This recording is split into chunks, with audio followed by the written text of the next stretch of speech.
கிறிஸ்துவுக்குள் பிரியமானவர்களே, இயேசு கிறிஸ்துவின் நாமத்தினாலே இந்த ஜேஎஸ்ஜே ஜெஸ்ஸி பைபிள் வேர்ட் சேனலுக்கு உங்களை அன்புடன் வரவேற்கிறேன். இன்றைய தினத்துல கூட நம்ம சங்கீதம் 8ஆம் சங்கீதம் நம்ம போன வீடியோல வாசிச்சு முடிச்சோம். 8ஆம் சங்கீதத்துல 9 வசனங்கள் இருக்கிறது, நம்ம வாசிச்சு முடிச்சோம். இந்த வீடியோல நம்ம என்ன பார்க்க போறோம்னு பாத்தீங்கன்னா, அந்த வசனங்களுக்கு விளக்கத்தை நம்ம பார்க்க போறோம். வாங்க தியானிக்கலாம். 8ஆம் சங்கீதம். எங்கள் ஆண்டவராகிய கர்த்தாவே, உம்முடைய நாமம் பூமி எங்கும் எவ்வளவு மேன்மையுள்ளதாய் இருக்கிறது. உம்முடைய மகத்துவத்தை வானங்களுக்கு மேலாக வைத்தீர். இந்த சங்கீத பகுதி முழுவதுமே சங்கீதக்காரன் தாவீது அவர் ஒரு ராஜாவா இருக்கிறாரு. தாவீதுன்றவர் ஒரு ராஜாவா இருக்காரு. அவர் தன்னுடைய பாடல்களினால ஆண்டவரை துதிக்கும் போது நம்ம இந்த வார்த்தைகளை நம்ம பார்க்கிறோம். அவருடைய பாடல்களை தான் நம்ம வசனங்களை நம்ம பார்த்துக்கிட்டு இருக்கோம். இது ஒரு பாட்டா அவர் பாடுறாரு, சரிங்களா? சங்கீதமா பாடுறாரு. எங்கள் ஆண்டவராகிய கர்த்தாவே, உம்முடைய நாமம் பூமி எங்கும் எவ்வளவு மேன்மை உள்ளதா இருக்கிறது.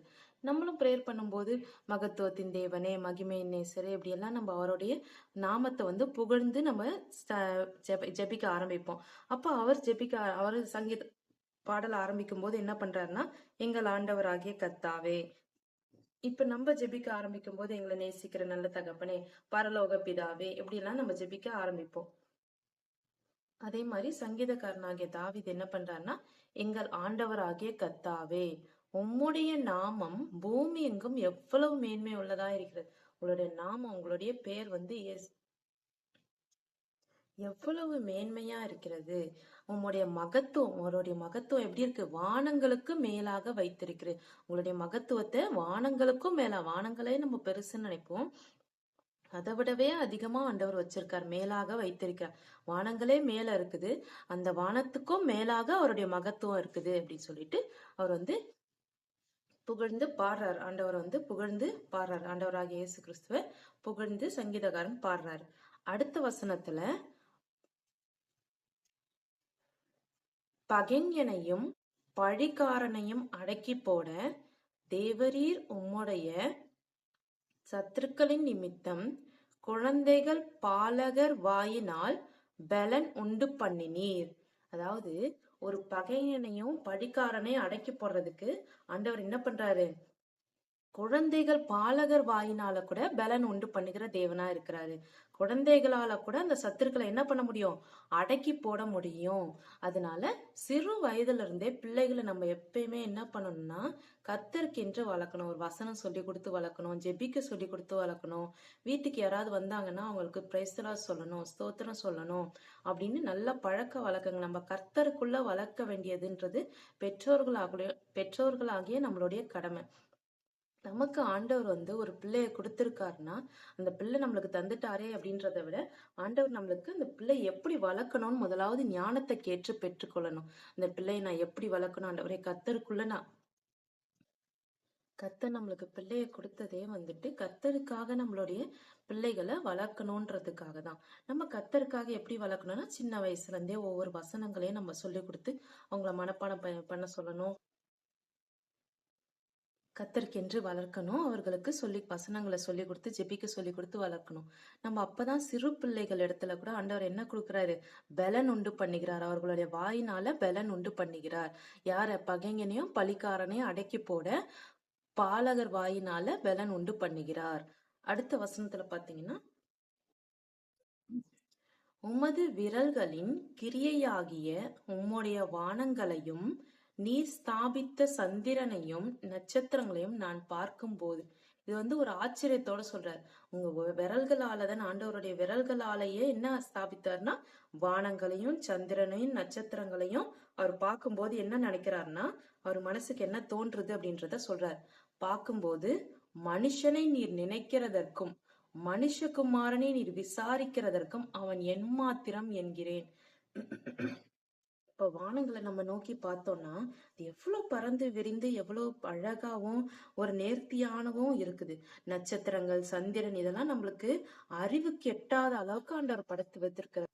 எவ்வளவு ஒழுங்கும் கிரியுமா அவர் படைத்து வைத்திருக்கிறார். அதெல்லாம் பார்க்கும்போது சங்கீதக்காரனுக்கு ஒரே ஆச்சரியமா இருக்குது. நம்ம ஒரு நல்ல அதிசயமான பொருளை பார்க்கும்போது ஆச்சரியமா இருக்கும். அது போல அவருக்கும் ஆச்சரியமா இருக்கு. இதெல்லாம் நான் பார்க்கும்போது மனுஷன் போய் மனுஷன் இவெல்லாம் என்னன்னு சொல்றது, அவ்வளோ வந்துட்டு நீங்க அந்த மனுஷனை கூட இவ்வளோ அதிகமா சந்திரனையும் சூரியனை படைத்த தேவனுக்கு மனுஷனை நினைக்கிறதுன்றது எவ்வளவு ஒரு சாதாரண விஷயம். மனுஷனை நீர் நினைக்கிறதற்கும் மனுஷகுமாரனை நீர் விசாரிக்கிறதற்கும் அவன் எம்மாத்திரம். தினந்தோறும் ஆண்டவர் நம்மள என்ன நினைக்கிறாருன்னா நம்மள நினைச்சுக்கிட்டே இருக்கிறார். அதுக்கு நம்ம தகுதி உள்ளவர்களா அப்படின்னு பார்த்தோம்னா இல்லவே இல்லை. நம்ம யாரு? நம்ம ஒன்னும் இல்லை, அற்ப தூசி. ஆண்டவருக்கு முன்பாக நம்மளுக்கு ஒண்ணுமே இல்லை, கிடையாது. அவர் எவ்வளவு மகத்துவமானவர், எவ்வளவு மகிமை நிறைந்தவர். வானாதி வானங்கள் கொள்ளாத தேவன் நம்மள நினைக்கிறாருன்றது நம்மளுக்கு கிடைச்ச பாக்கியம் கிருபையை தவிர நம்ம ஒரு நாளும் அதற்கு தகுதி உள்ளவர்களே கிடையாது. அதேதான் சங்கீதக்காரனும் சொல்றாரு, நாங்கெல்லாம் எம்மாத்திரம் ஆண்டவரே, மனுஷகுமாரனை நீர் விசாரிக்கலாம் எனக்கு நம்மளுக்கு என்ன வேணும், என்ன செய்யணும். இப்ப நம்ம கடன் பிரச்சனை நம்ம ஜெபிக்கிறோம், உடனே ஆண்டவர் என்ன பண்றாரு, அதுக்கான பதில தராரு. உடனே நம்ம கர்ப்பத்தின் கனிக்காக ஜெபிக்கும் போது அதுக்கான பதில தராரு. திருமண தேவைக்கு ஜெபிக்கும் போது அதுக்கான பதில தராரு. இதை நினைச்சு சங்கீதக்காரன் சொல்றாரு, மனுஷனை நினைக்கிறதற்கும் மனுஷகுமாரனை விசாரிக்கிறதுக்கும் அவன் எம்மாத்திரம், எவ்வளவு ஒண்ணுமே இல்லை, நாங்கெல்லாம் எங்களை போய் நினைக்கிறீங்களா ஆண்டவரே அப்படின்னு சொல்லிட்டு சொல்றாரு. தினந்தோறும் நம்ம ஜெபிக்கும் போது நம்மளை தாழ்த்தி ஒவ்வொரு நாளும் ஆண்டவரே நீங்க என்ன நினைக்கிறதுக்கு நான் எம்மாத்திரம் ஆண்டவரே, நீங்க என்ன விசாரிக்கிறதுக்கு எம்மாத்திரம் ஆண்டவரே அப்படி சொல்லி நம்ம தாழ்த்தி சங்கீதக்காரனை போல நம்ம ஜெபிக்கணும். பிரியமானவர்களே, ஒவ்வொரு நாளும் ஆண்டவருடைய மகத்துவத்தையும் அவருடைய மேன்மையும் நம்ம நினைச்சு பார்த்துக்கிட்டே இருக்கணும். இந்த வானாதி வானங்கள் அவருடைய படைப்புகள் எல்லாம் நினைச்சு நம்ம ஸ்தோத்திரம் பண்ணணும். அந்த படைச்சு நம்மளுக்கு யாரு கொடுத்திருக்காரு? நமக்கு கொடுத்திருக்காரு. இந்த செடிங்க கொடிங்க எல்லாமே இந்த பூமியை நம்மளுக்கு சுதந்திரமா கொடுத்திருக்காரு. அதுக்காக நம்ம தினந்தோறும் ஆண்டவர்கிட்ட நன்றி சொல்லிக்கிட்டே இருக்கணும்.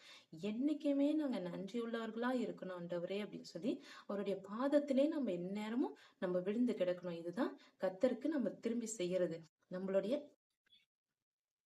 நமக்கு எப்பெல்லாம் நேரம் கிடைக்குதோ அப்பெல்லாம் ஆண்டவருக்கு நம்ம நன்றி சொல்லி கொண்டே இருக்கணும்.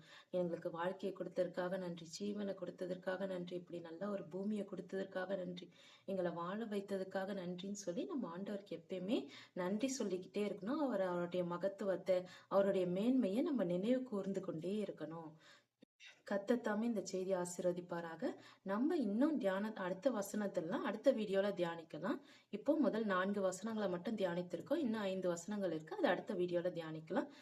அதுவரை கர்த்தர் உங்களை ஆசீர்வதிப்பாராக. ஆமீன். God bless you.